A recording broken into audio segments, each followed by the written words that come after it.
Muy buenas noches, amigos de Zona Geriátrica, el espacio del adulto mayor, transmitido por Radio Miraflores Televisión desde Lima, Perú. El día de hoy tenemos un programa especial. Hoy, 21 de septiembre, es el Día Mundial de la Enfermedad de Alzheimer y por tal motivo hemos invitado al doctor Nilton Custodio. Él es un neurólogo muy prestigioso que investiga sobre el tema del Alzheimer, tiene trabajos de investigación publicados. El doctor Custodio es neurólogo, magíster en medicina y doctor en neurociencias. Asimismo, es director médico del Instituto Peruano de Neurociencias. Nilton, muy buenas noches. Muchas gracias por visitarnos en Zona Geriátrica. El gusto es mío, muy complacido de poder compartir alguna experiencia sobre nuestro trabajo para cuidadores y para personas que estén interesadas en reconocer precozmente los síntomas y sobre todo cómo manejarlo desde un punto de vista más multidisciplinario, más que solo desde el punto de vista médico, ¿no? Vayamos por el principio. ¿Qué es la enfermedad de Alzheimer? Bueno, en primer lugar, definir qué es la principal causa de demencias, ¿no? Las demencias habitualmente las personas lo asumen como que la persona está loca, demente, lo asumen mucho como que es una enfermedad psiquiátrica. La enfermedad de Alzheimer es un tipo de demencia y demencia tiene que quedar clarísimo que es la afectación de las funciones mentales, ¿no? Como la memoria, el lenguaje, el cálculo, la orientación en el tiempo, la orientación en el espacio. Y que estas funciones mentales comprometen las actividades de vida diaria de la persona, que puede ser en el aspecto familiar o laboral inclusive, o en el aspecto de vida diaria, de tal manera que cuando este problema de memoria o este problema de lenguaje ya compromete la actividad de vida diaria, eso le llamamos demencia. Y cuando buscamos cuál es la causa de la demencia, la enfermedad de Alzheimer es la más frecuente. Entonces, la definición de la enfermedad de Alzheimer es que es la demencia más frecuente, es una enfermedad neurodegenerativa, significa que por alguna razón que no sabemos, el cerebro de algunas personas viene predestinado para empezar a atrofiarse de alguna parte exclusivamente que empieza en el lóbulo temporal, que es el área de la memoria. Pero esto progresa, por eso se llama degenerativo, y finalmente compromete todo el cerebro de tal manera que la persona termina siendo discapacitada totalmente y depende totalmente del cuidador o de la familia, inclusive para comer, inclusive para ir al baño, para el uno, para el otro. De tal manera que es una enfermedad neurodegenerativa, progresiva y que lamentablemente no tiene cura. Una frase muy común en consulta externa, y no sé si le habrá pasado, me imagino que sí, que los familiares dicen, no, doctor, mi mamá no tiene Alzheimer, solamente tiene demencia senil. ¿Es lo mismo? ¿Son parecidos? ¿Está mal dicho? ¿Qué opinas sobre esa frase común? Sí, son dos términos que nosotros debemos ir tratando de cambiar en las personas. Primero, que la demencia es una enfermedad de locura o una enfermedad psiquiátrica netamente. Eso tiene que quedar totalmente descartado y traté de explicarlo. Si bien es cierto, los síntomas psicóticos como alucinaciones o paranoias forman parte importante de los síntomas que discapacitan, pero estos síntomas aparecen en estadios ya avanzados o moderados de la enfermedad. De tal manera que hay que descartar esto de que demencia es una enfermedad de locura o psiquiátrica. Y el otro término con el cual tenemos que combatir es que se asuma que existe el término demencia senil, porque demencia es un estado patológico y demencia senil presupone que es una parte normal del envejecimiento. Y ya definimos al comienzo de la entrevista que demencia es pérdida de las funciones mentales con compromiso de la actividad de vida diaria. Entonces, ahí ya tienes el término de demencia. Y senil presupone que es después de los 65 años de edad. Entonces, no es muy difícil decir que es una demencia senil. Entonces, el buen profesional de la salud tiene que decirle, sí, es cierto que es una demencia senil porque empezó después de los 65 años de edad, pero hay que ponerle el apellido completo. ¿Es una enfermedad de Alzheimer o es una demencia vascular o es una demencia asociada a la enfermedad de Parkinson o de repente no es ninguna de ellas, simplemente falta vitamina B12 o es hipotiroidismo o es sífilis o es una infección por el virus de la inmunodeficiencia humana. O sea, uno tiene que buscar la causa y no asumir que la demencia senil es simplemente algo que va a pasar de todas maneras por vejez. Pero ustedes los neurólogos, si se habla de una demencia senil, mal dicho, demencia senil, Ujú. ustedes como especialistas ven personas con demencia presenil. De acuerdo, ¿Qué sí, tan sí. frecuente es esta demencia presenil? Eh, Entre comillas, presenil significa que los síntomas empezaron antes de los 65 años de edad. Entonces, preferimos no usar demencia senil y presenil, sino más bien demencia de inicio tardío. Significa que empezó después de los 65 años de edad, y demencia de inicio temprano o precoz, que significa que empezó antes de los 65 años de edad. ¿Por qué es tan importante? Porque habitualmente la demencia de inicio tardío o después de los 65 años de edad tiene que ver con una enfermedad neurodegenerativa, pero asociada a la presentación esporádica, es decir, no hay una causa, sino que podría haber relacionada a la edad. Si bien es cierto, hay probablemente algún gen comprometido, pero no es hereditario generalmente. En cambio, la demencia de inicio temprano, es decir, empezar a los 50 o a los 60 años de edad, se involucra necesariamente que existe una persona que previamente tuvo esa enfermedad, que podría haber sido el padre o el abuelo o el bisabuelo o el tatarabuelo. Por lo tanto, sí está asociada a un problema genético, de tal manera que ahí buscamos mutación de presenilina 1, presenilina 2, es decir, sí buscamos. Y si me preguntas cuál es tan frecuente, no va más allá del 3 al 4%. O sea, la mayoría son esporádicas, es decir, inician después de los 65 años de edad. O sea que está quedando claro, en la demencia de inicio temprano hay un componente genético fuerte, Así mientras es. que en las demencias de tipo tardío no hay un componente genético. Porque esa es otra pregunta que la gente se preocupa. Doctor, mi mamá tuvo Alzheimer, yo voy a tener Alzheimer. ¿Qué se le debe responder a los familiares, a los Primero lo que yo hijos? sí, sí, es lo primero que preguntan. Yo les digo, bueno, eso es la parte egoísta tuya, o sea, te estás interesando por ti, teniendo que tú no tienes ningún síntoma y que tu papá lo tiene, ¿no? Entonces, primero ahí, como se dice, entro con la pierna en alto y lo pongo en su sitio. Porque luego ya les explico, les digo, si tu papá empezó la enfermedad después de los 65 años de edad, tú cuando tengas 75 u 80 años de edad vas a tener probablemente enfermedad de Alzheimer por la edad que tienes, no sé, no porque eres hijo de tu papá. Eso quiere decir que vas a tenerla si es que la tienes, nadie te puede decir que la vas a tener, y puede ser el caso esporádico y no es genético porque tu papá la haya tenido. Pero si tu papá tuvo la enfermedad a los 50 años de edad, primero que tú no estarías acá. Tu papá ya se habría muerto a los 58 o 60 años de edad.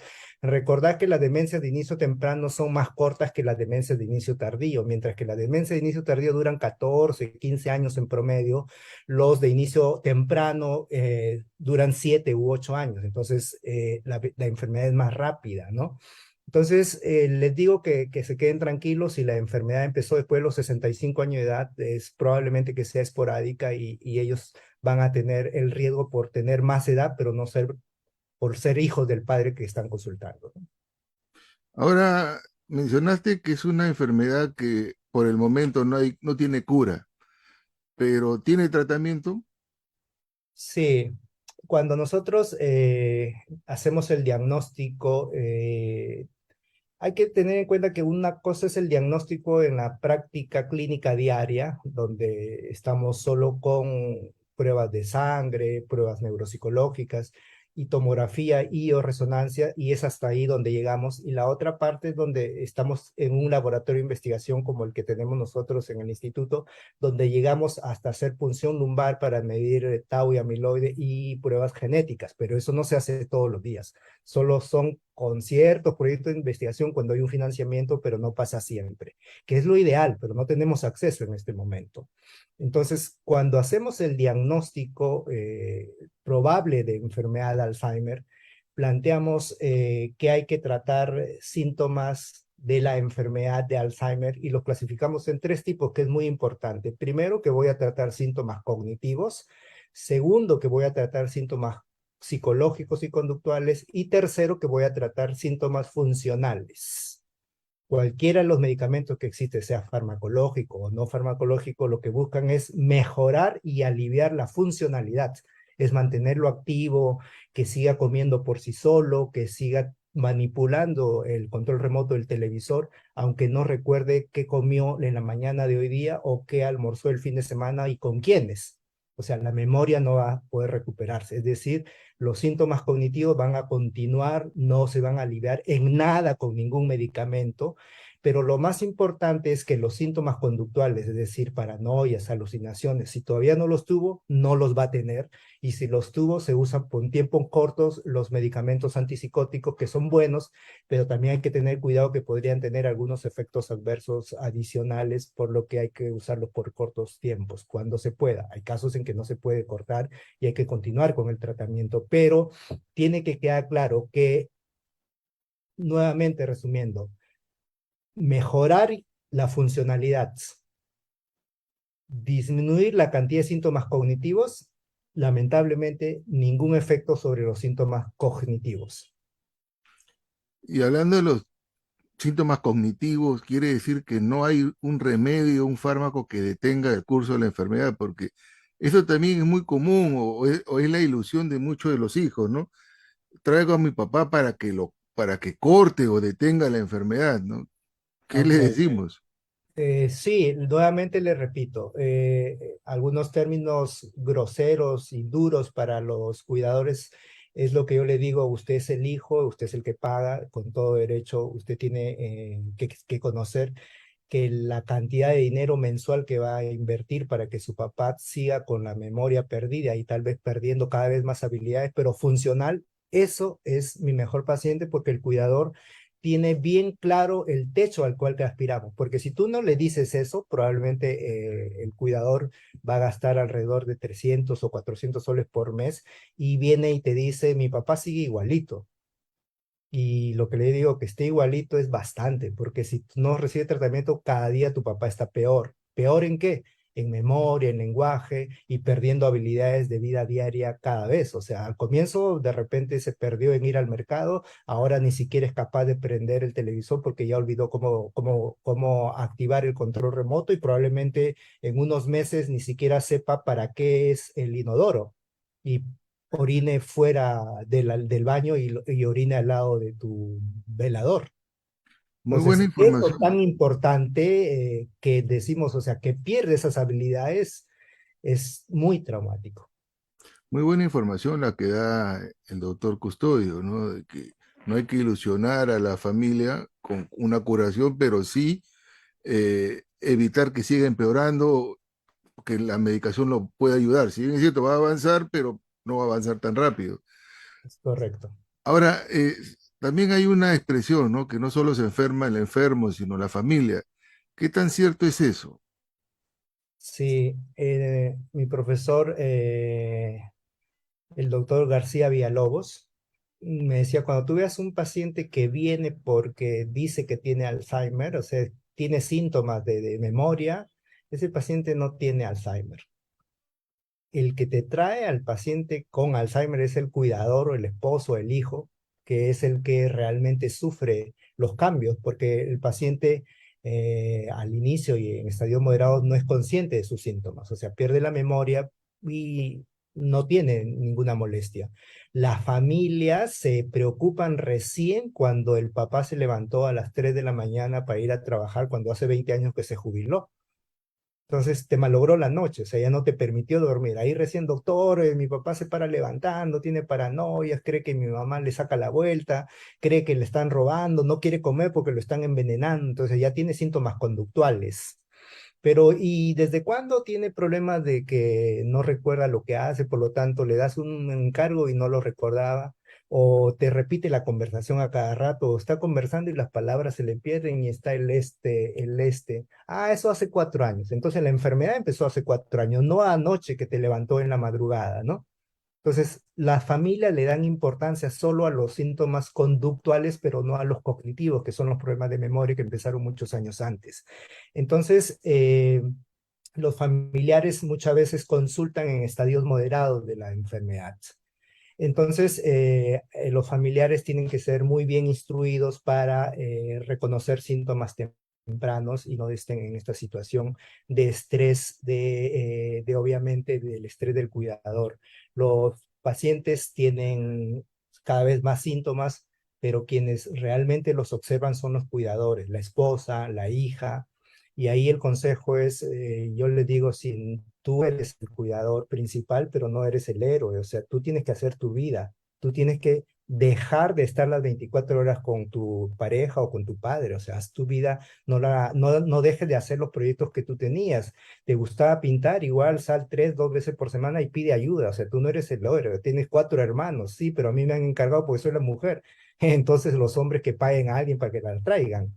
O no, autor, un mes le toca a mi hermano mayor, el otro mes le toca al otro, y así le digo, pero no todos tienen las mismas habilidades que el cuidador que se prepara, así que el cuidador tiene que estar preparado y por lo tanto no hay que tener un sacrificio extremo para cuidar las 24 horas a un paciente sumamente comprometido. Ya saben, el cuidador tiene que tener su vida propia, si no también viene el estrés del cuidador y el cuidador se enferma y no hay quien vea al enfermo. Bueno, Son yo tres también, cosas que nosotros vemos cuando tenemos un paciente que viene estable y se deteriora rápido. Nosotros dijimos, o tiene una infección urinaria o tiene una neumonía, es decir, un proceso infeccioso, o no, o hizo un infarto cerebral, la segunda. Y si no es, el tercer caso es el cuidador está quemado, o sea, ya no lo cuida como debería, exagera los síntomas, le da más medicina de lo que le damos, lo mantiene dormido para que ella pueda descansar, pero eso no lo hacía antes, entonces ahí hay un cuidador quemado, ¿no? yo también conocí al doctor García Villalobos, un El gran hospital FAP. neurólogo. Sí, en la Fuerza Aérea, yo trabajé un tiempo en la Fuerza Aérea y un gran neurólogo. Uno de los Ahora, motivos por los que yo me dedico a Alzheimer es la influencia de él. Él llegó al hospital militar cuando yo estaba ahí en el 1999 y yo no sabía nada de Alzheimer y él vino con su cajita de Chivas. Yo pensé que traía un whisky y lo que traía era todos los elementos que usaba para la DASCOG. Y yo aprendí ahí con él a usar a DASCOG, me parecía muy sencillo y luego me empecé a estudiar. Yo tenía muchas habilidades de epidemiología, entonces empecé a, a- a completar lo que él sabía desde los aspectos epidemiológicos. y hablando de epidemiología, ¿qué tan cierto o qué tan esperanzador es la vacuna contra el Alzheimer? ¿Se viene? ¿Está en Ujú. teoría? ¿Qué opina? Sí, cuando hablamos de vacuna, estamos hablando de lo que ahorita hacemos con estos medicamentos, memantina o inhibidor de colesterasa, es tratamiento sintomático, es tratar síntomas cognitivos, tratar síntomas conductuales y síntomas funcionales. Mientras que los tratamientos modificadores de la evolución de la enfermedad se dividen en tratamientos contra el amiloide o tratamientos contra la proteína tau. Si tú le pones estos medicamentos anti-tau o amiloide de forma activa, es decir, inmunización activa, esos se llaman vacunas. Y si tú le pones inmunización pasiva, es decir, pones anticuerpos monoclonales para barrer el amiloide o barrer las proteínas tau, entonces le llamamos inmunización pasiva. Las vacunas, que es inmunización activa, toditas han fracasado, no existe ninguna en estos momentos. Todas han fracasado y además tenían muchos efectos adversos como encefalitis y hemorragias. Ahorita en fase 3 existe uno nada más y en fase 2 hay varios. Mientras que los anticuerpos monoclonales, es decir, los antiamiloide, en este momento tú sabes que está aprobado en Estados Unidos aducanumab, que es Adulgen de Biogen, que fue aprobada con muchas observaciones porque el estudio original no demostró, si bien es cierto, limpia el amiloide del cerebro, es decir, en teoría cura la enfermedad, pero los síntomas clínicos continuaron. Entonces, a pesar de limpiar el amiloide, la enfermedad continúa. Y en un subgrupo pequeño de pacientes que no pasaba de 100, que empezaban con una enfermedad muy temprana, es decir, en enfermedad pre-Alzheimer, que es deterioro cognitivo leve amnésico, sí se encontró un beneficio, pero muy escaso. Entonces, debería empezar la enfermedad tempranamente, pero el beneficio es muy poco. Actualmente nosotros en Perú investigamos una molécula de laboratorio de Roche gantenerumab, tenemos 32 pacientes en desarrollo que ya están 4 años, pero no sabemos si la FDA lo va a aprobar. De hecho, también te limpia el amiloide, pero no sabemos si la evolución de la enfermedad se enlentece, sí, pero no sabemos si todos los pacientes. Yo no sé quiénes están en placebo y quiénes están en el tratamiento, por lo tanto no puedo emitir ningún juicio al momento hasta que se abra el ciego y la investigación sea publicada. ¿Y en el Perú algún laboratorio con fines diagnósticos, no de investigación, sino con fines diagnósticos, hace dosajes de beta amiloide o de proteína tau en líquido cefalorraquídeo o todavía? A pesar de ser muy sencillo, algunos laboratorios, una vez que el neurólogo, el especialista obtiene la muestra y envía al laboratorio, el laboratorio simplemente es un recepcionista de la muestra y lo envía a España o a Estados Unidos. No la procesan acá.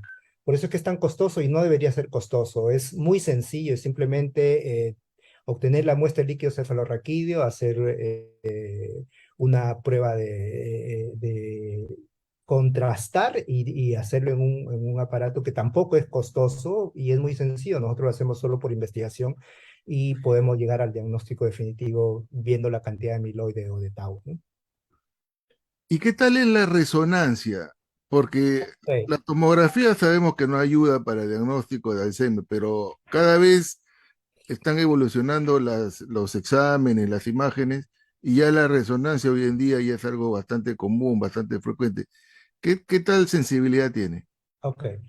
De hecho, las imágenes ayudan mucho en descartar la causa, es decir, que no sea hidrocefalia, por ejemplo, basta con una tomografía. Que no haya un tumor, que no haya cisticercosis, que no haya una hemorragia o que no haya un infarto, puede ayudar una tomografía, pero la resonancia es mucho más sensible para mirar la atrofia del hipocampo. Recientemente, hace 2 semanas, hemos publicado un artículo en Frontiers in Neurology de alto impacto en investigación donde justamente reportamos nuestra experiencia con la resonancia magnética. Nosotros lo que hacemos es a través de un índice de escala análoga visual en el área del hipocampo, la medimos el tamaño del hipocampo y vemos si está muy reducido, le damos un puntaje de 1, de 2, 3, mientras más atrofiado está y lo que relacionamos con la atrofia del lóbulo parietal. Entonces, los pacientes, por ejemplo, que están empezando la enfermedad del deterioro cognitivo leve amnésico, o enfermedad semiprodrómica solo tienen atrofia temporomedial, pero no parietal, mientras que lo de Alzheimer en estadio leve y moderado ya tienen tanto atrofia temporomedial más atrofia parietal. Es una combinación de escalas análogas visuales y la sensibilidad es alrededor del 95%, es decir, simplemente con una resonancia magnética en corte coronal A2, nosotros hacemos el diagnóstico y precisamente investigamos porque no tenemos algo más sofisticado como es la tomografía por emisión de positrones que mide la cantidad de amiloide, pero necesitas un ciclotrón para poner este radionucleótido y medirlo en el cerebro. Es muy costoso, pero más costoso es tener el ciclotrón porque necesitas, dependiendo que la sustancia no se inactive después de 1 hora. Entonces, eso es lo que lo hace costoso. Hay en Argentina, hay en Santiago, hay en Uruguay, hay en México, pero no hay en sitios más cercanos adyacente a nosotros. Ya, perfecto.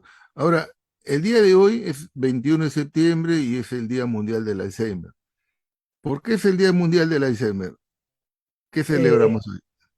lo que celebramos es el día de la concientización o la toma de conciencia del mundo para conocer una enfermedad que los gobiernos no la reconocen como tal vez por el alto costo que, que se supone que trata a esta enfermedad, pero en realidad los estados simplemente deberían ver que conocer tempranamente los síntomas y entrenar a los cuidadores podría disminuir la carga de los ingresos hospitalarios de los pacientes que no han sido tratados a tiempo.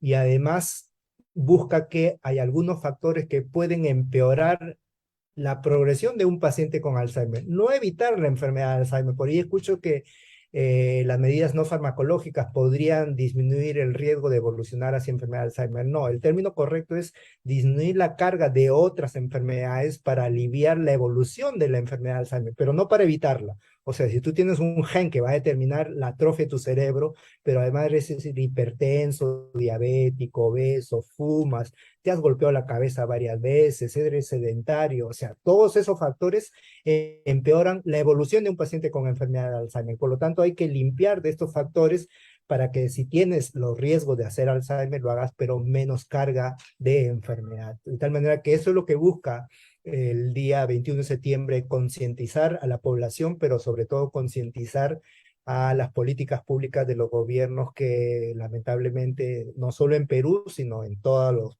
países de bajos y medianos ingresos, no se ha hecho nada, ¿no? Ahora, el Perú, nuestro país, tiene una ley del adulto mayor y tiene una ley del Alzheimer y otras demencias. Ujú. Pero, ¿qué nos dice la ley? ¿Es esperanzador o es letra muerta o lo clásico, ¿no? El papel aguanta todo, porque también están ahí las leyes y que dice el Estado garantiza la salud de todo, pero en la práctica ya se está ejecutando, se está aplicando. No, no, de hecho, el papel dice que los pacientes deben ser tratados oportunamente, que estos son los medicamentos aprobados, pero no hay presupuesto para comprar medicamentos para los pacientes, que es lo más importante, pero sobre todo no incluye algo que es muy importante, que es tratar de establecer niveles de atención, sobre todo la atención primaria, es decir, médicos de atención primaria o médicos de familia que podrían estar enfrentando directamente a las personas que viven el día a día y en ellos podríamos estimularlos a que busquen casos tempranamente y que modifiquen los estilos de vida alrededor de 40, 50 años de edad para que no llegue la carga a los 65, 60 años de edad con mucha prevalencia. De hecho, todos los estudios a nivel mundial, cuando se ha intervenido a los 40, 50 años de edad, la carga de demencia alrededor de los 65 ha viajado en la cuarta parte, o sea, ha disminuido ostensiblemente. Y eso es lo que necesita la ley, o sea, incentivar a que la atención primaria sea fortalecida. Nosotros trabajamos con el Global Brain Health Institute para generar pruebas cognitivas breves, es decir, pruebas sencillas que utilice cualquier profesional de la salud, no necesariamente médico, de tal manera que en 7 minutos uno puede decir, este señor tiene un riesgo, tiene deterioro cognitivo y si tiene compromiso de funcionalidad ya tiene demencia, no tiene que ir al especialista. Entonces ahí trabajar con lo que llamamos los gestores de la atención primaria. De esto venimos trabajando con Jaime Miranda, un investigador de salud global, para conseguir fondos y ya se consiguió con fondos del Instituto Nacional de Salud británico, que nos va a permitir todas estas ideas que tenemos en mente, practicarlas en varias ciudades del país y demostrar al Estado que sí hay una oportunidad que debería ser replicada a gran escala. Nosotros solo lo podemos hacer con 10.000 pacientes, pero somos 30 millones que podrían ser intervenidos. No, definitivamente la salud pública en el país no funciona bien y la mejor prueba ha sido el fracaso en el manejo de la pandemia del COVID. Ujú. Y aparte de que la salud pública funciona mal, la atención primaria de la salud, que debería ser pues la medicina de primer contacto, funciona muy mal. Entonces, se están perdiendo buenas oportunidades de evitar que el paciente, como tú dices, ¿no? Que llega a los 70 años, pero con su hipertensión controlada, su diabetes controlada, y Claro, llegue en mejores condiciones. Bueno, estaba programado para tener el Alzheimer, pero las otras enfermedades las lo puede ir empeoran. Ujú. claro, porque eso lo va a empeorar. Nilton, el tiempo se nos ha ido, yo ha sido muy claro. Antes que nada quiero agradecer al señor Alejandro Herrera, a la señora Luz Cáceres, a la señora Elena Aide, a Carmen Herrera, a Juan Sebastián Campaña, a Guillermo Lara, a Mile, a Julieta Martino, a Cecilia Díaz y a todas las personas que nos siguen y nos van escuchando, nos van viendo en Zona Geriátrica. Me comentaste que estás por publicar o por editar un libro. Yo quisiera que nos des la información sobre Muchas tu gracias por la proyecto. oportunidad.